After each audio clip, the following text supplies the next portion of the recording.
O eto na mga boss, umpisahan na po natin. Umpisahan natin doon kay Abalos.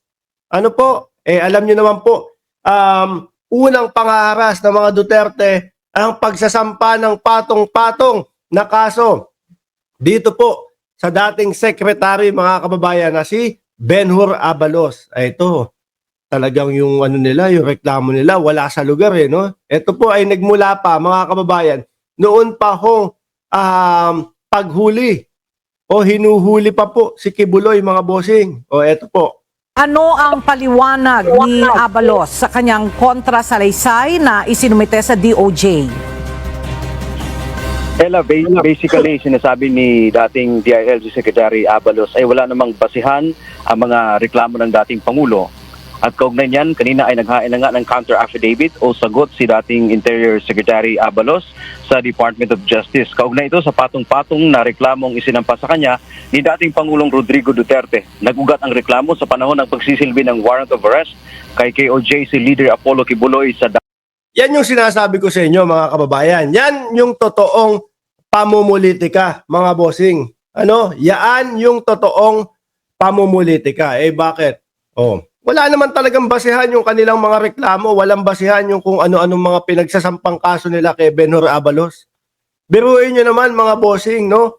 Kung babalikan po natin yung panahon na inaaresto si Kibuloy, sino yung kumakapkap sa mga kapulisan? Baliktad ang nangyari. Imbis na ang kapulisan ang kumakapkap doon sa mga sibilyan, sila ang kinakapkapan ng mga sibilyan, mga bossing. Pangalawa, ginawa nila? Hinaharang nila. Ayaw nilang papasukin. Samantalang nandoon naman pala si Kibuloy. Iyo ba? Nandoon si Kibuloy. Kaya nga po nakasuhan yung iba dyan. Nakasuhan kagaya nila Torion. Di ba? Kasi itinatago nila si Kibuloy doon sa loob. Meron pa ho silang nalalaman na, hindi naman sa loob nahuli si Kibuloy. Doon daw sa labas ng compound. Gusto po nilang, nung panahon na yon mga kababayan, gusto nilang ipahiya si General Torre. Gusto nilang ipahiya si General Torre na hindi totoong nandoon sa loob si Kibuloy. Pero bakit hindi nila binidyuhan nung pasuko pa lang si Kibuloy? Nung nasa labas pa ng compound si Kibuloy para masabi na totoong wala doon sa loob si Kibuloy. Di ho ba mga kababayan? Ang dami nilang mga chismis, ang dami nilang mga isyong ginawa dyan. Pati yung mga yung tatay o yung lalaki na nategi ho, mga kababayan.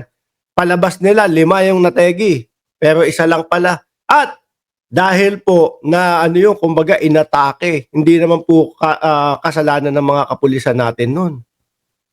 Nakita nyo ho mga kababayan yung mga kalokohan nitong mga ito, pati ni dating Pangulong Duterte.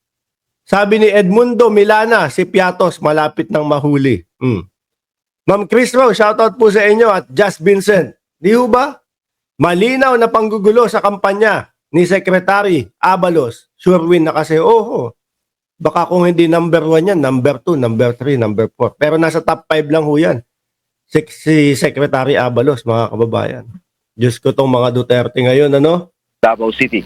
Kabilang sa reklamong ito, Ella, ay malicious mischief, grave misconduct, grave abuse of authority at iba pa. Una nang sinabi ng kampo ni Kibuloy at supporters nito na overkill daw yung ginawang pag-aresto.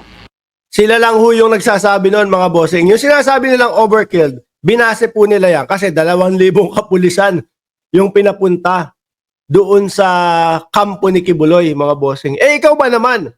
Marinig mo yung tao na huhulihin mo. Matanda na ako, hindi na ako papahuli ng buhay. Tapos yung mga unang pagkuha nila, yung mga unang pagsubok, para kunin si Kibuloy, makita mo merong mga nahuhulihan ng mga patalim, ng mga gulok, merong mga nahuhulihin ng mga improvised na beng-beng. Ano isipin mo doon? Manlalaban tong mga to. Ikaw, alagad ng kapulisan ka. Ano gagawin mo? Siyempre, papasigurado ka. Ginagawa mo lang naman yung trabaho mo para hulihin sila para hulihin si Kibuloy. Bakit ka papalamang dyan sa mga yan? So ako, mga bossing, naniniwala ako na sakto lang yun at tama lang yung bilang na ipinadala. Dapat nga 5 batalyon para Hindi na umabot sa napakahabang panahon. Eh, no? At take note, sino po yung mga nambubuntal? Yung mga kapulisan po ang binubuntal, mga kababayan. No? Baliktad po doon sa mga isinasalaysay at doon sa mga inirereklamo nila. Nirereklamo nila, sinaktan sila ng mga kapulisan. Pero ang katotohanan ho, sila pa yung merong mga pambomba. Di ba? Sila pa yung merong mga ano tawag doon?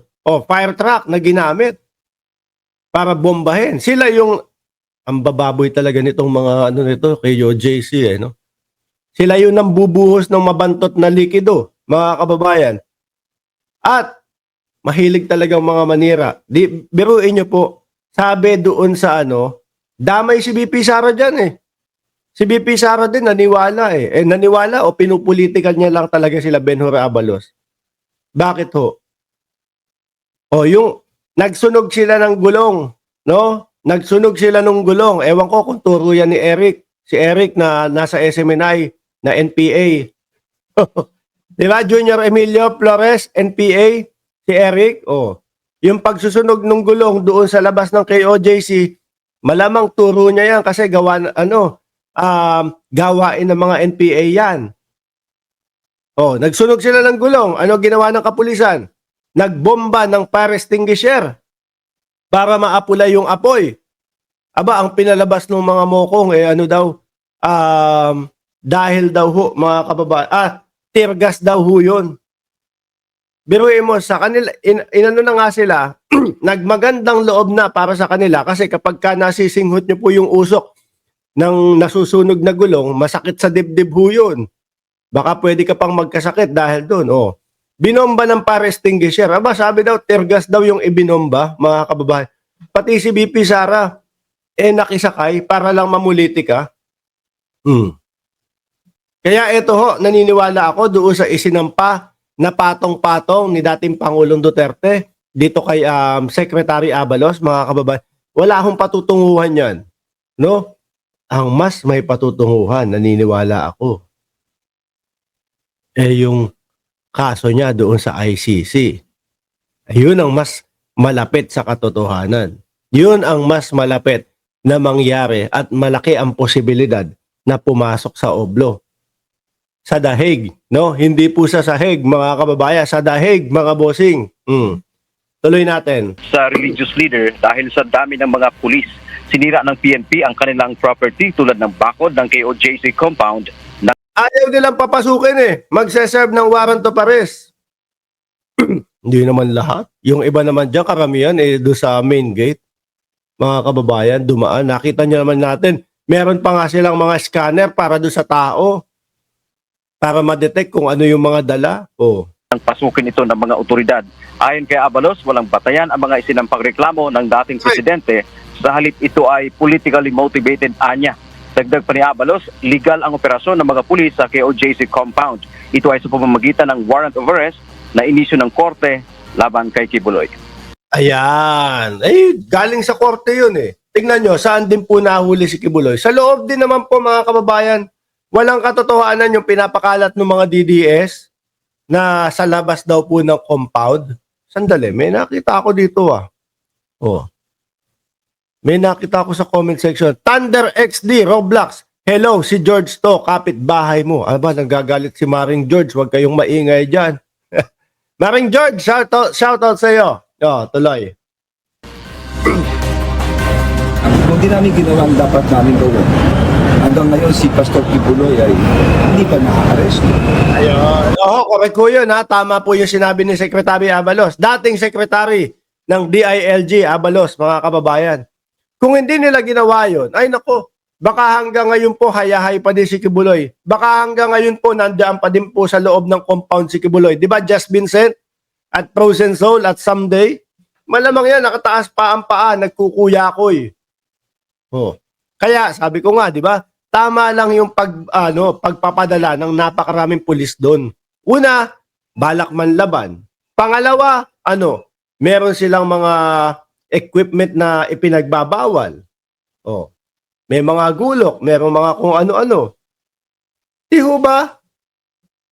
Tapos papaano ka lang? Kumbaga, ganun-ganun lang. Magpapadala ako ng 5 pulis para para mag-serve ng warrant of arrest kay Kibuloy. Di kinulata lang yan nung mga ano ni Kibuloy, nung mga tao ni Kibuloy. Ganun lang ho yun. Hindi tayo papauna diyan sa mga yan. Kagaya nga ho ng sabi natin, mga kababayan. Di ho ba?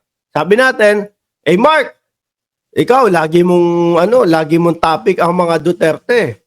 Baka nanganganib ang buhay mo. Tayo naman ho, mga kababayan, hindi tayo papasigurado, syempre. Hindi tayo papasigurado na maglalakad mag-isa sa labas? Ay hindi. Syempre may mga kasama ho tayo, mga kababayan. Tuloy. Kung hindi, ulitin ko tama yung sinabi ni Secretary Benhur Abalos. Kung hindi nila ginawa yon, malamang si Kibuloy hayahay pa din dyan. At pinagtatawanan pa din po ang gobyerno ng Pilipinas kasi hindi siya makuha. Party to eh. So, kung ano man demanda nila, karapatan nila yan. Aha.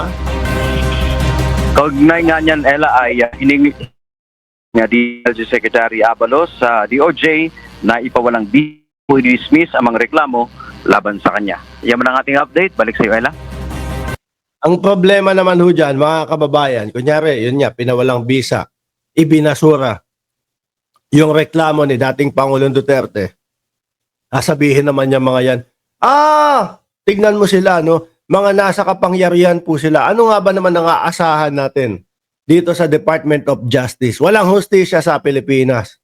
Hindi gumagana ang justice system ng Pilipinas. Nako, pag sinabi ni dating Pangulong Duterte yun, mga kababayan, malamang biglang pasok ang ICC na talaga. Wala palang justice system sa Pilipinas. Halika na. Eto na, papasok na kami para magkaroon ng justice system. Kukuhanin ka na namin. Ipit ang mama.